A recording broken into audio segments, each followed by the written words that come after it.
baik-baik aja, kita pas lagi lebaran tuh kita baik-baik aja. Cuman aku nggak tahu kenapa, mungkin ya ada kegalauan tersendiri di dia mungkin yang tidak bisa diungkapkan saat itu ke aku. Jadi ya aku ya juga sebenarnya bingung sih ditanya kenapa gitu. Aku sebenarnya di sini aku bukan pengen ngejatuhin atau pengen gimana ya, cuman aku kayaknya harus ngasih untuk harus ngejawab gitu loh, karena kalau enggak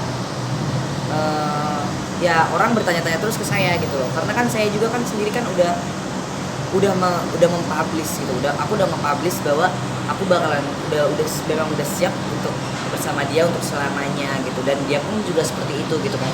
Nah aku tuh stres jadinya karena udah yang si dianya nggak bisa diajak komunikasi ya, dia bisa dibilang sepihak, terus akunya juga ditanya-tanya, dicecer sama banyak orang gitu. Sebenarnya aku gak peduli omongan orang, cuman lama-lama ganggu aja gitu, karena apa ya, aku nggak mau jujur aja, aku kan juga ada rasa kecewa ya, karena kan maksudnya sedih, kecewa, campur segala macem, karena shock lah ya.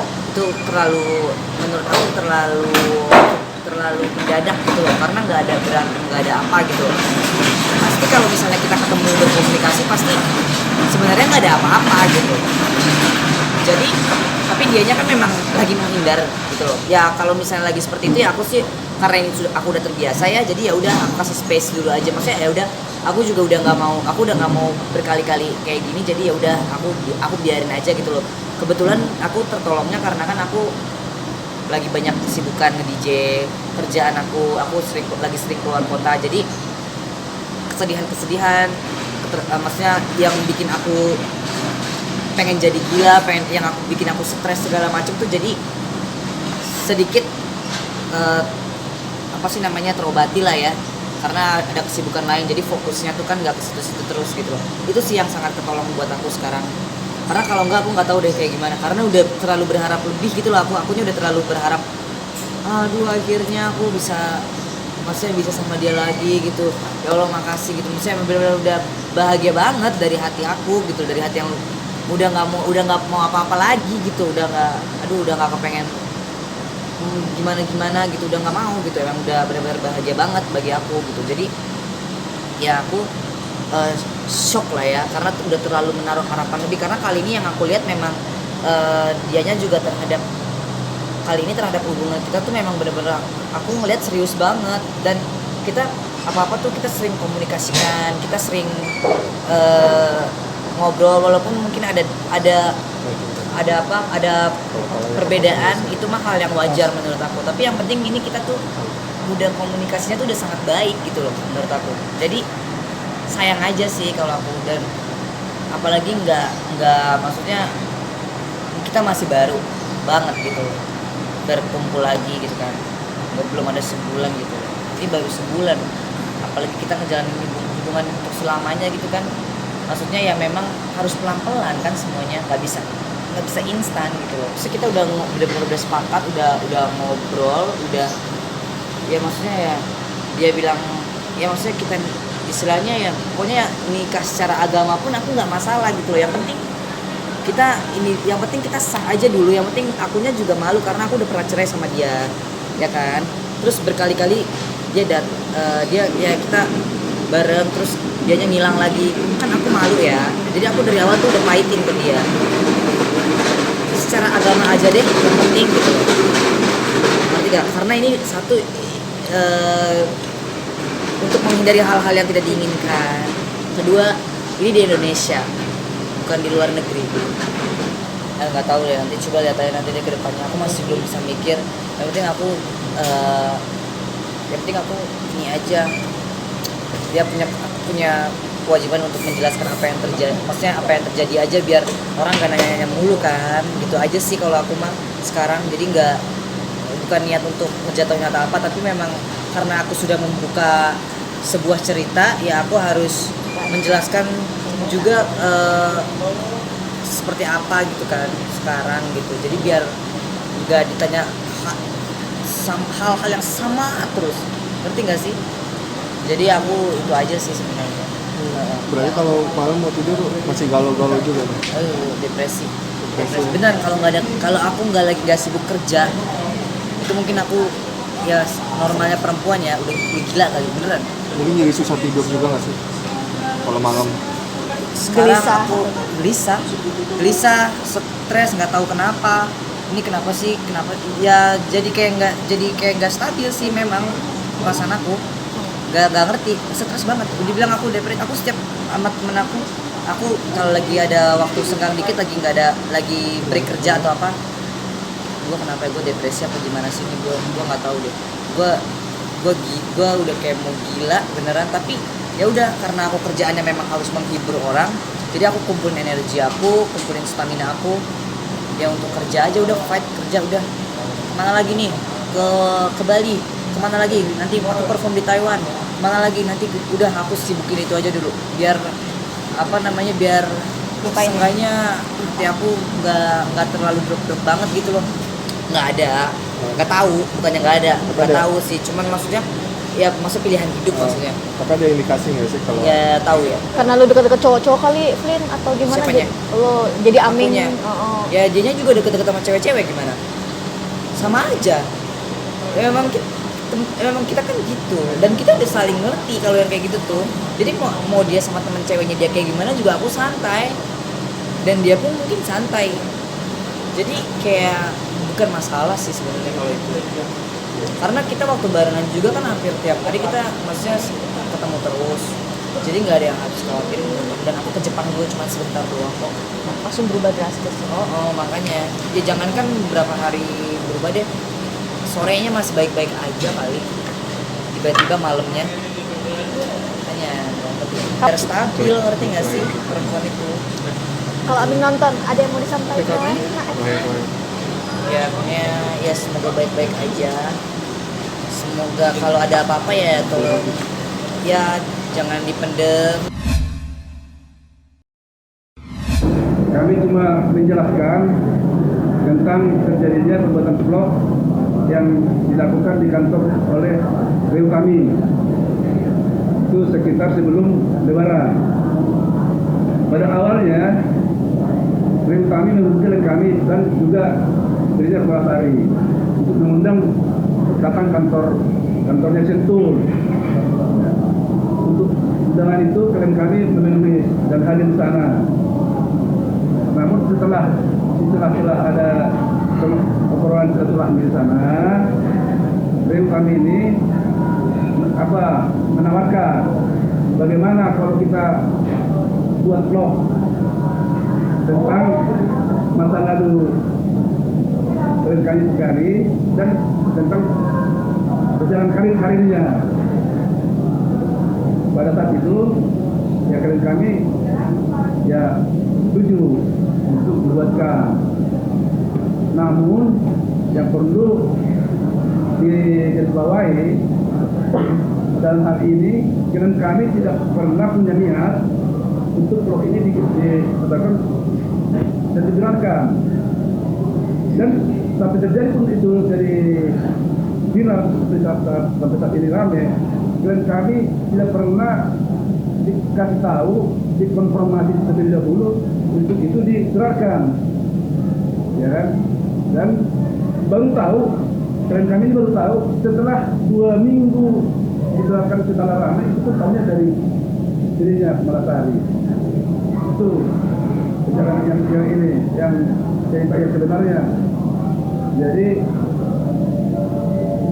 apapun saat ini menjadi dilakukan rame, itu adalah di luar keinginan dan sepengetahuan dari klien kami.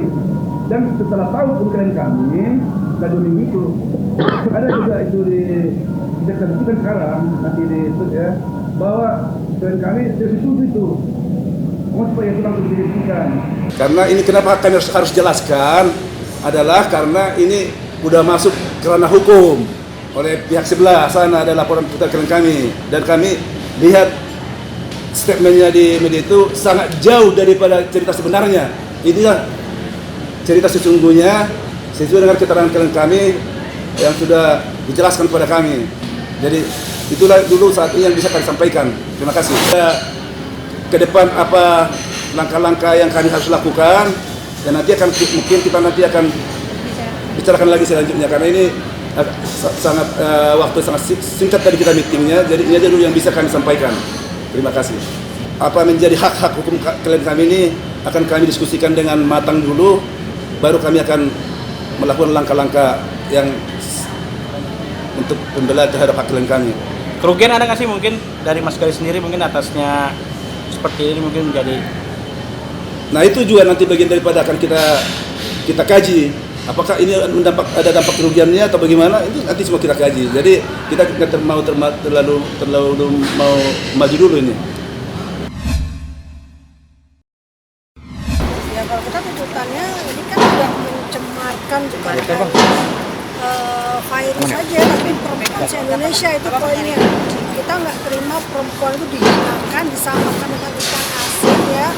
Apalagi bahwa itu mengarang, karena itu mengarang.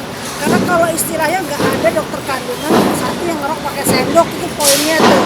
Terus juga yang lebih terhina lagi, maka seluruh perempuan kan marah. Sekarang kan netizen juga udah semua nih, nggak ada dari istilahnya kalangan muslim kayak atau apa, tapi seluruh agama kita semua perempuan bersatu, termasuk laki-laki juga ya, bahwa omongan dia ini omongan banci, omongan yang nggak pas, menghina perempuan ya. Apa dia lahir bukan dari perempuan? Itu nomor satu. Jadi kita minta kepada pihak kepolisian untuk segera bertindak dan juga membuat efek jerah yang luar biasa kepada orang yang menghina perempuan dan ibu dari perempuan-perempuan di Indonesia ini. Pokoknya itu Gila, nggak nyangka kayak begitu gitu. Sekejam itu mulutnya gitu. Sering didiemin tuh lama-lama Melunjak. Semakin kejam. makin kejam. Bilang katanya kalau ketemu anak suruh bayar lah, Gimana bilang perasaan? rumah katanya dia yang bayar lah, ngomong jadi mengarang. Tadi kan saya udah bilang ya kayak pantas deh kalau dia masuk nominasi orang terhalu sedunia, itu pas itu. Sebenarnya iya, karena gini, saya lihat nih Gali ini sekarang nih berubah ya karena lingkungannya ya. Karena waktu setelah cerai itu dia tuh kan, saya tuh rumahnya depan-depanan sama virus, depan-depanan persis, bener-bener depan-depanan gini. Gali itu masih suka jemput Fas pulang sekolah, kadang-kadang dia malah nganterin pagi-pagi, karena kan dia kontraknya itu waktu itu kan gak jauh dari rumah virus, nggak deket kok waktu itu. Jadi Gali dari mana? Karena nggak usah keluar ketemu, habis nganterin ini ke jemput Fas pulang gitu. Baik tadinya, tiba-tiba terus langsung jadi begini, saya juga bingung. Iya, itu sudah dibicarakan,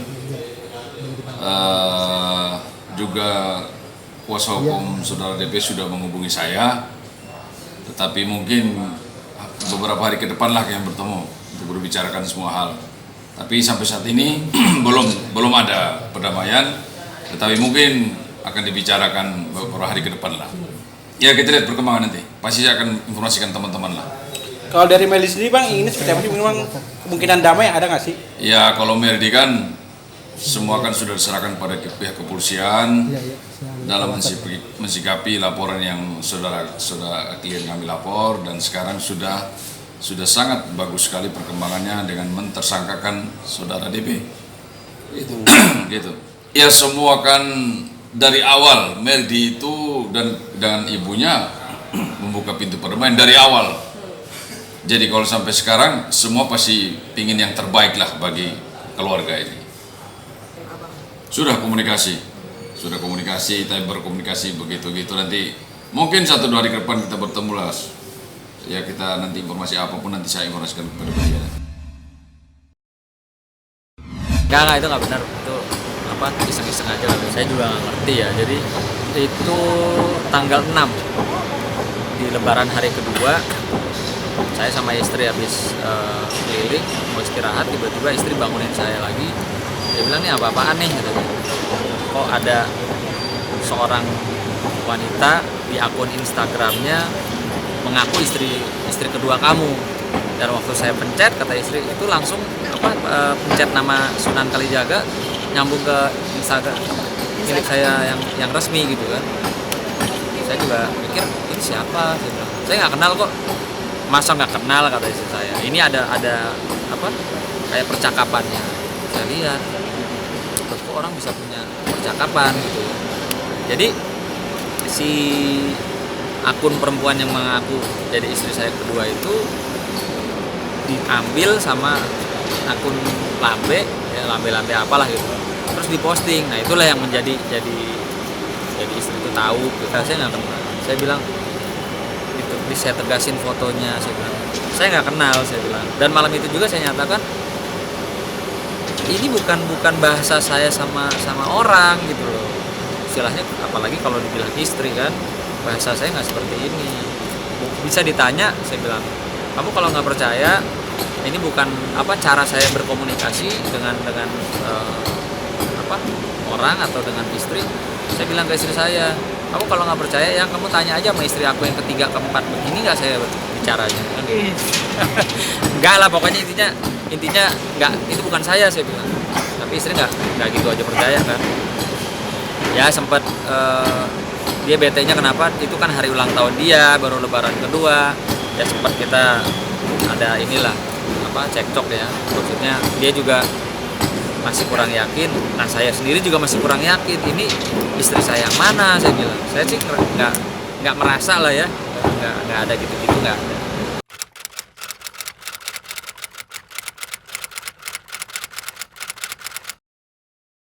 Jadi jangan lupa untuk subscribe Cumi Cumi. Ditekan ya tombol lonceng merahnya.